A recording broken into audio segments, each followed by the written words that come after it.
Hey everyone across the multiverse here. In this video, we are going to discuss how Batman became one of the strongest beings in the entire DC multiverse. How did he go from a simple human being with obviously a genius martial artist, a rich billionaire, to one of the strongest being a literally almost a god? Not almost, he actually became a god, but an evil god. So let's get started. So first of all, who is Batman? Well, I'm not going to explain that because everyone know, but who is the Batman we are going to talk about? As you all know, there are alternate timelines and all of that stuff in like DC and comics. So this Batman is not the main Batman we follow, but it's obviously one of the Batmans like of the multiverse, basically counterpart. So this Batman is basically Bruce Wayne of Earth minus 22. I'm not sure if I think it's minus 22, and basically this is before he went crazy. He was like the our Batman we all know, a genius strategist. Basically in the dark multiverse, every world is basically a worst case scenario where hope collapses. So Batsman basically starts as the peak human and mad detective, strategist and fighter basically.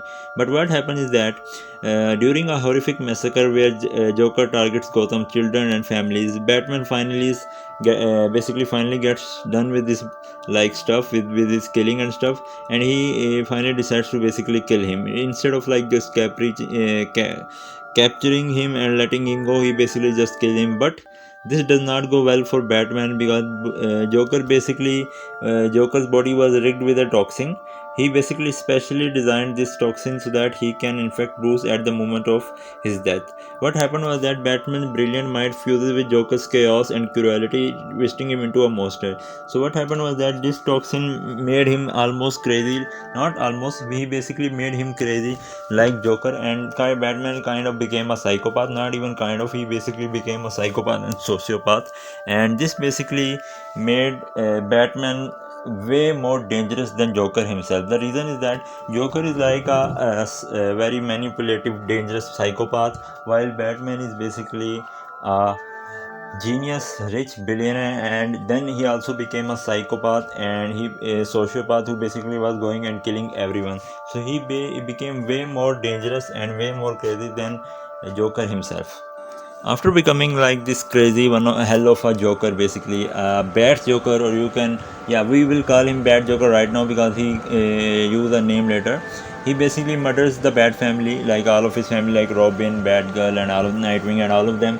Then he basically goes and kills Justice League. Also, like you obviously uses the contingency plans he has, and he basically like enslaved children as rabid robins.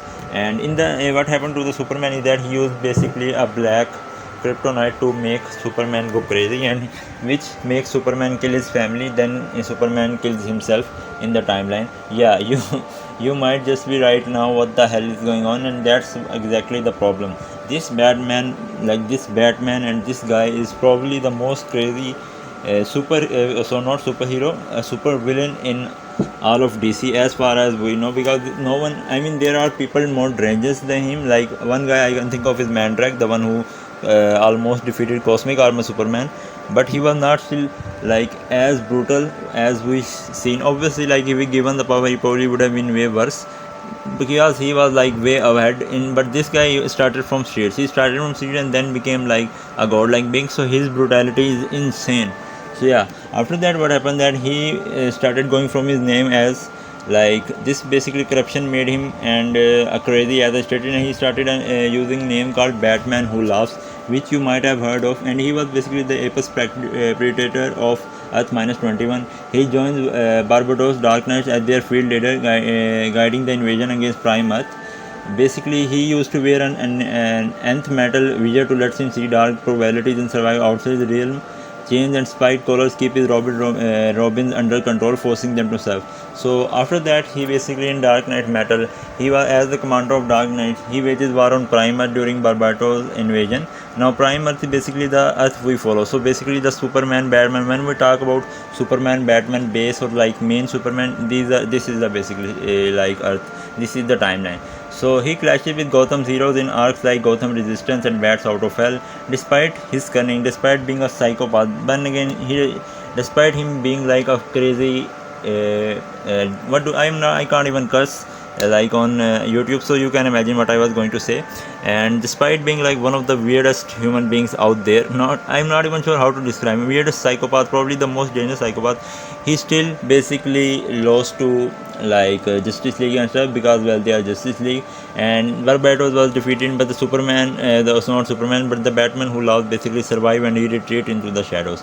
So after that, now he was acting alone. He schemes to break Prime Earth Bruce Wayne. His goal is to basically mold him into another Batman who laughs, a dark reflection of himself. With the Grim Knight basically again wielding Batman at his side, he launches his plan. But Prime Bruce basically resists the infection and survives, forcing the Batman who laughs to flee.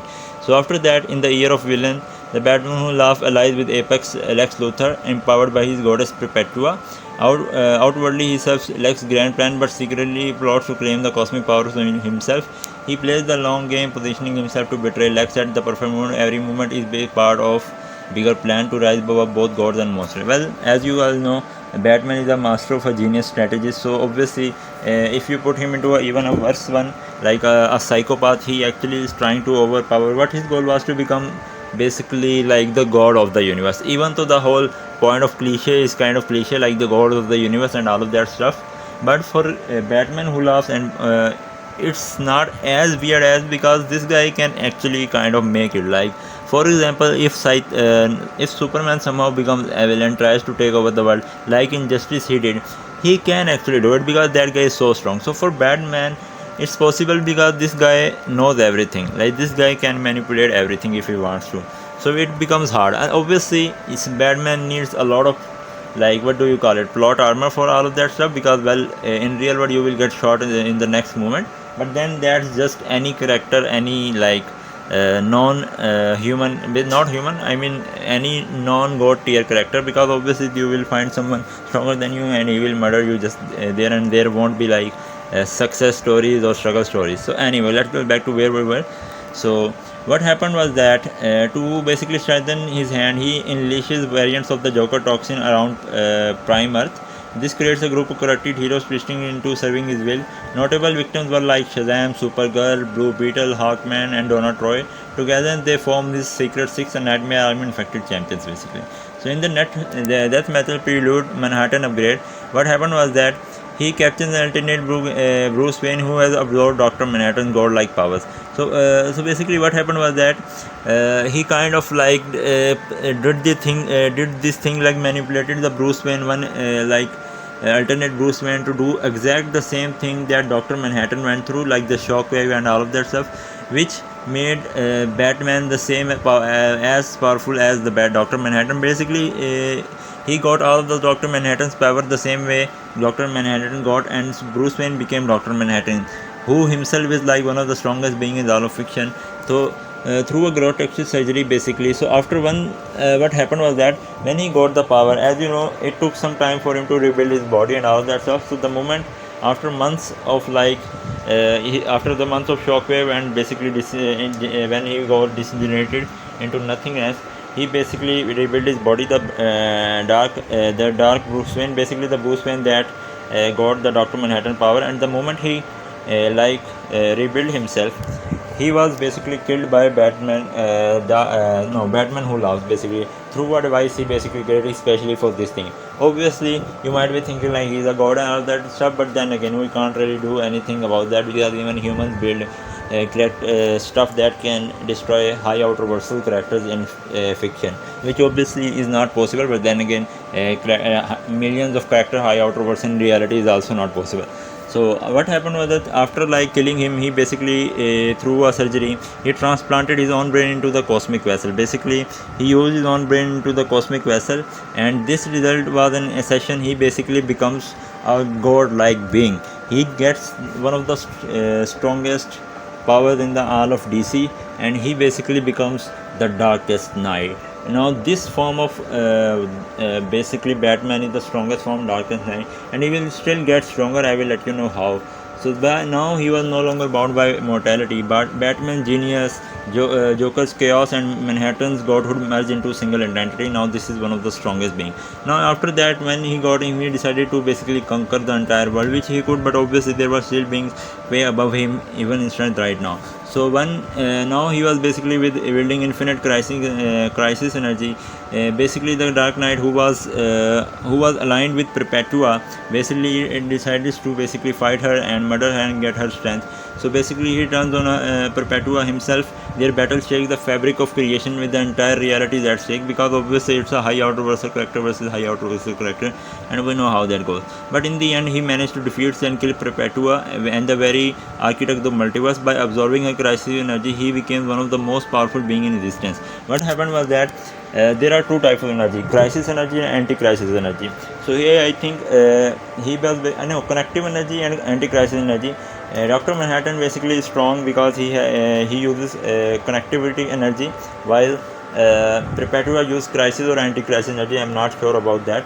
So what happened was that he already had the crisis like the one connective energy in him because of Dr. Manhattan's power, and he actually defeated Perpetua and got her power. So now he has like all of the energy in entire DC multiverse, not even just multiverse, basically all of existence in DC, which made him like high outer versal ally. He was already high outer versal, but Perpetua's energy and all of that stuff made him like high outer versal into multiple layers. So after that, basically when Perpetua was dead, he basically, his ultimate goal emerges, reshape all of creation into a distinct dark multiverse. His main goal was to create like dark multiverse with everything, like according to him, basically a multiverse just for bad people, evil people, but the united forces of heroes are against again. Obviously he won't let them happen, and so Batman, Superwoman, Wonder Woman and all of other stuff basically started going after him. But in the end, what happened was that Wonder Woman sends with energy granted by the hands. But now who are the hands? Hands are like the basically the god of entire DC. They are the one who created everything, and even Perpetua is basically, I think at one point was part of, or at one point or was part of like the hands, and they are basically high outer versal characters who have created everything. And a lot of people say they're basically agents of presence. Well, presence is basically the god of the multiverse. I will probably make a video on the hands also in details, but you can kind of think, let's just say that they're kind of like the agents of presence who basically take control of the entire multiverses and basically make sure they are created and regulated. But what happened was that after like Wonder Woman ascends with the energy granted by the hand, the original cosmic creators, she had like the chainsaw of truth. She cuts through his false reality and raises him from existence. So basically they fight, and she manages to defeat him because she had like the I think crisis energy given to her directly by the hands themselves actually. So now after their fall, she basically, I think, I'm not sure if she, so what happened was that the Wonder Woman got the power of from the hands, and she actually fights like Darkest Night, and after the fight basically she manages to defeat him and she erases him from existence. So yeah, so after that basically the hands rebuild the multiverse, and we go back to normal. So that's how like one of the strongest beings in the entire DC, and probably the strongest, not probably, the confirmed strongest Superman in all of not Superman, sorry, confirmed strongest Batman in all of existence ended. So how powerful is he? His tier is high outer versal with immeasurable speed, because one of the fight they basically were like thrown and moving out of existence of time. While fighting, they basically moved outside of time itself, like they were moving casually through time itself. So they are higher immeasurable speed. So the tier of Darkest Night is high outer versal with immeasurable speed. So yeah, if you like this video, please make sure to subscribe my channel and hit the like button, and let me know in the comments what type of video you want to make next. I will make sure to make one soon, and I will see you in the next video. Bye bye.